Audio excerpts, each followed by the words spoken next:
আচ্ছা রে, তুই কি বলতে পারিস পৃথিবীতে মানুষ নতুন নতুন রোগে আক্রান্ত হচ্ছে? এটার কি কারণ? কেননা এরকম রোগ এর আগেও ছিল না, অথবা দেখা যাচ্ছে যে এমন রোগ ডাক্তারেও ধরতে পারতেছে না। এই ব্যাপারে আমি একটা হাদিস জানি, সেটা তোকে বলছি। নবী করিম সাল্লাল্লাহু আলাইহি সাল্লাম বলেছেন, যখন কোনো জাতির মধ্যে অশ্লীলতা এমনভাবে ছড়িয়ে পড়ে যে তারা প্রকাশ্যে অশ্লীলতায় লিপ্ত হতে থাকে, তখন তাদের মধ্যে এমন সব রোগব্যাধি ছড়িয়ে পড়ে যে যা তাদের পূর্বপুরুষদের মধ্যে প্রসারিত ছিল না।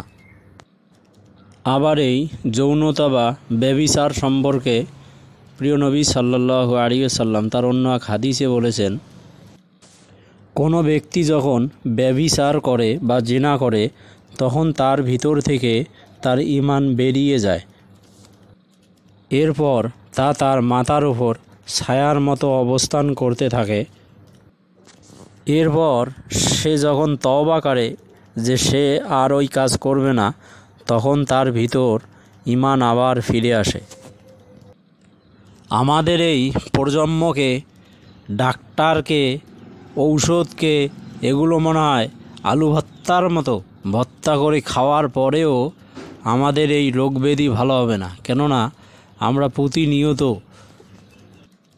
ঈমান হারা হয়ে যাচ্ছি।